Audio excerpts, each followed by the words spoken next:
Tugasku menemanimu.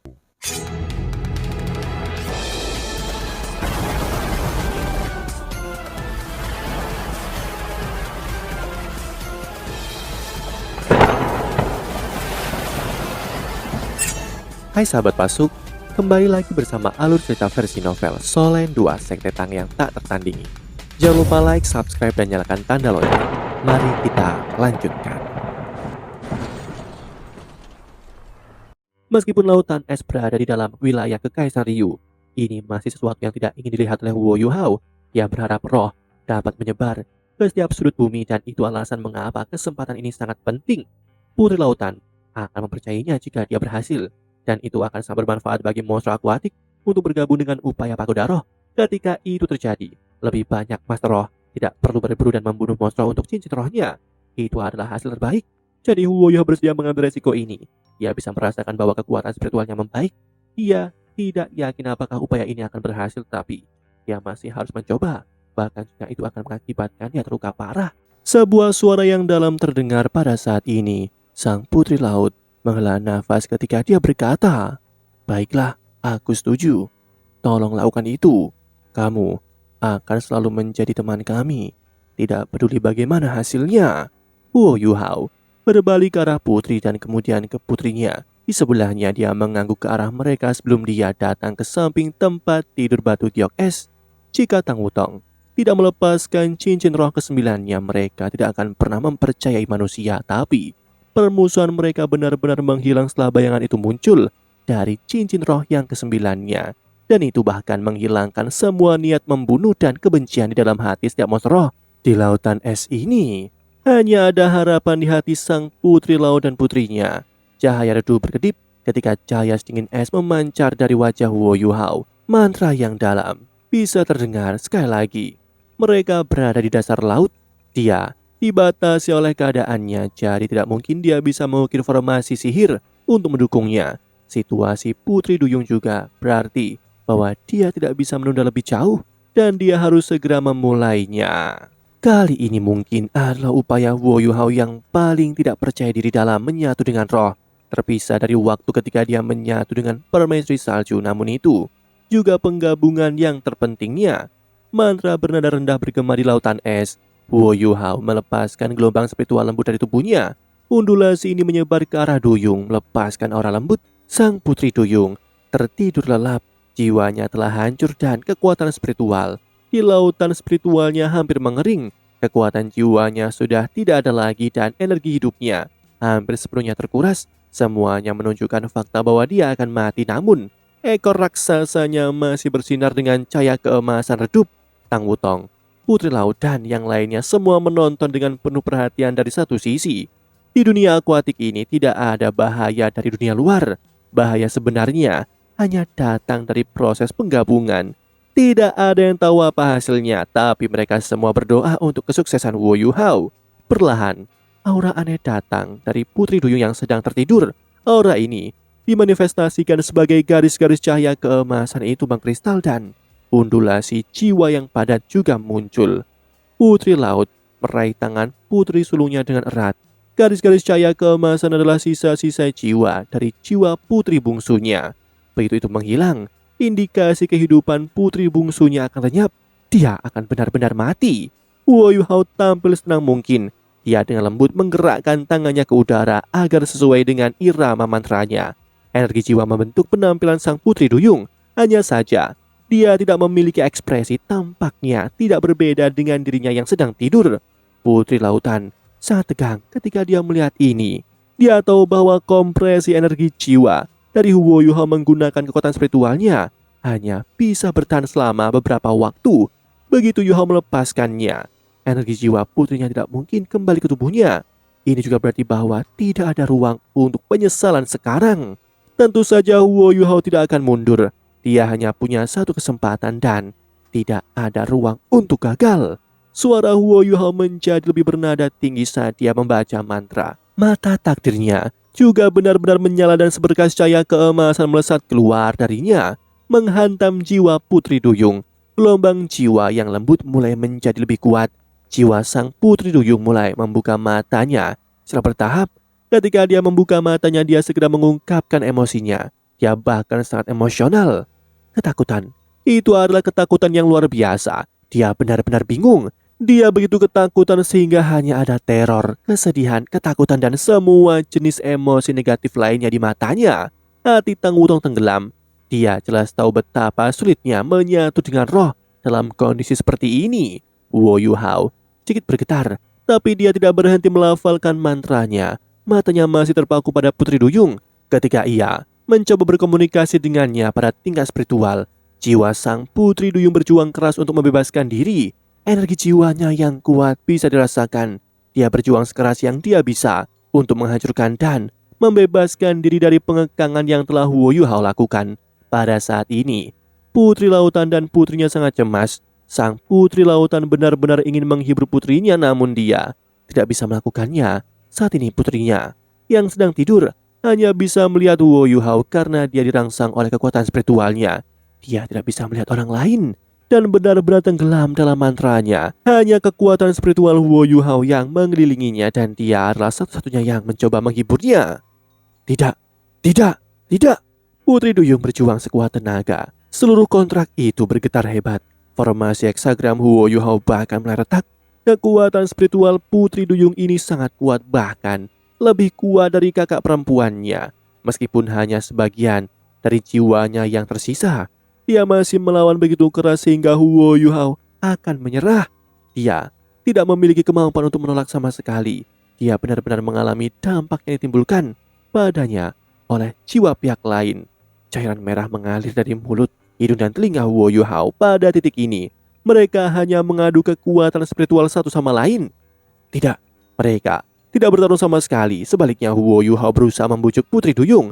Jika dia tidak bisa melakukannya, dia pasti akan menderita serangan balasan yang besar. Selain itu, dia akan gagal total. Tang Wutong mengepalkan tangannya. Pada titik ini tidak ada yang bisa membantu Wo Yu Hao. Itu hanya interaksi spiritual. Lebih jauh lagi, itu tidak ada hubungannya dengan kekuatan spiritual seseorang. Kontrak yang setara seperti ini hanya dapat terpenuhi jika kedua belah pihak mau. Kalau tidak, kegagalan tidak bisa dihindari. Wo Yu Hao bertahan sebaik mungkin saat ini. Inilah sebabnya dia menderita serangan balik. Kalau tidak, dia bisa menyerah pada kontrak sebelumnya dan membiarkan jiwa Duyung menghilang. Namun bagaimana mungkin dia melakukan itu? Putri Lautan tidak tahan lagi menonton. Dari kondisi Wo Yu Hao, dia dapat mengatakan bahwa Wo Yu Hao sudah mencoba yang terbaik. Apakah kamu benar-benar ditakdirkan untuk mati seperti ini, putriku? Wo Yu Hao juga menjadi semakin sedih saat waktu berlalu. Emosi negatif yang dialami oleh Duyung ini jauh lebih buruk daripada yang dia duga. Dia tidak bisa merasakan emosi positif yang datang darinya sama sekali. Emosi negatifnya mengamuk. Apa? Apa yang harus aku lakukan?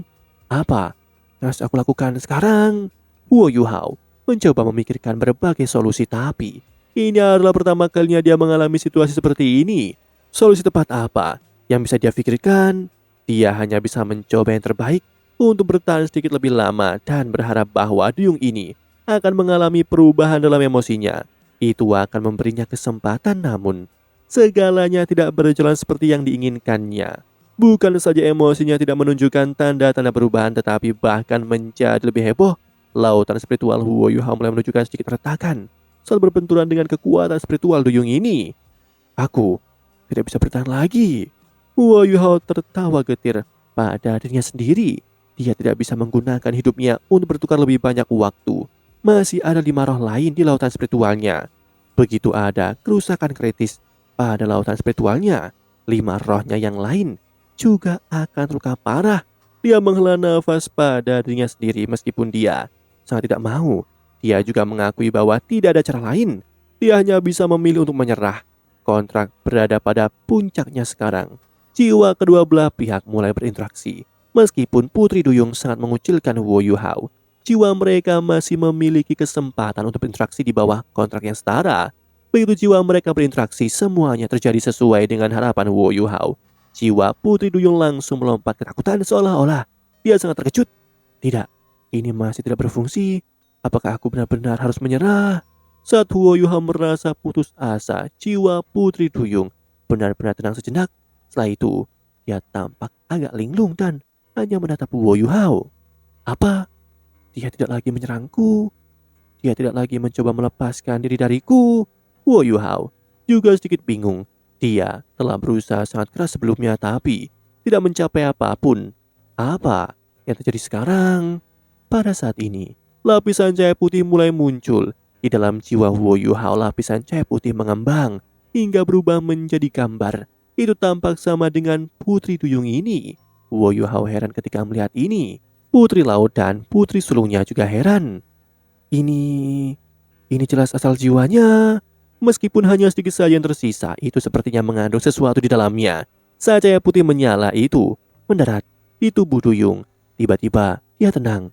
Cara dia memandang Wo Yuhao juga berubah. Ini adalah berkat bangsa Duyung. Sang putri lautan berseru. Tang Wutong bingung saat melihat putri lautan. Dia bertanya, "Penatua, apa maksud dari berkat bangsa Duyung?" Putri laut berkata, "Kami bangsa Duyung dikenal karena kekuatan spiritual. Kami masing-masing memiliki kesempatan untuk menawarkan berkah sekali dalam hidup. Orang yang diberkati oleh kami akan beruntung, dan dia akan selamanya dianggap sebagai teman bagi bangsa Duyung. Itu adalah pertunjukan cinta. Orang ini sebenarnya telah menerima berkat bangsa Duyung. Selain itu dari putriku yang malang. Bagaimana ini mungkin? Apa yang telah terjadi?" Tang Wutong tiba-tiba teringat apa yang terjadi selama pertarungan itu. Dia heran ketika dia berkata, "Aku pikir aku tahu apa yang terjadi. Sebelum kami datang ke sini, kami bekerja sama untuk menghabisi mas roh jahat yang menyakiti putrimu.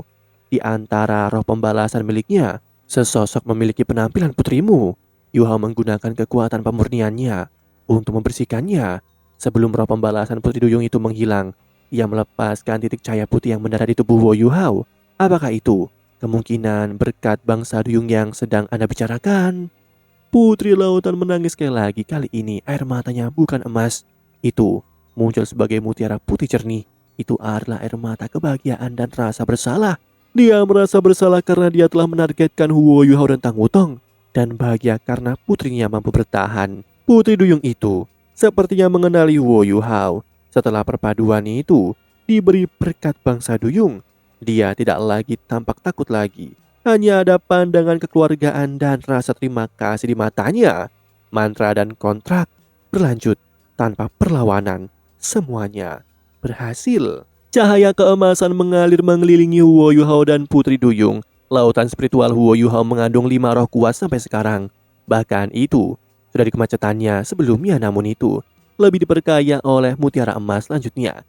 Dengan mutiara emas dari Putri Lautan, lautan spiritualnya sangat cocok dengan Putri Duyung ini. Lautan spiritualnya disembuhkan dan itu berkembang. Itu benar-benar kejutan yang menyenangkan. Apakah ini efek dari roh tipe spiritual? Sebelum ini, Wo Yuhao tidak memiliki roh tipe spiritual murni. Putri Duyung ini adalah yang pertama. Selama proses penggabungan, Putri Duyung juga bisa merasakan ingatan yang dilepaskan oleh Wo Yuhao. Ekspresinya berubah lebih lembut dan lebih lembut. Tubuh bagian bawahnya secara bertahap berubah menjadi emas murni. Setelah dia kehilangan jiwanya, setelah itu tubuhnya mulai berubah menjadi cahaya sebelum berubah menjadi bintik-bintik cahaya keemasan yang melayang. Putri Duyung tidak menyerap bintik-bintik cahaya keemasan ini ketika Wo Yuhao akhirnya selesai membaca mantranya. Tubuhnya sudah berubah sepenuhnya keemasan. Dia menggerakkan ekornya sedikit sebelum mendarat di bahunya.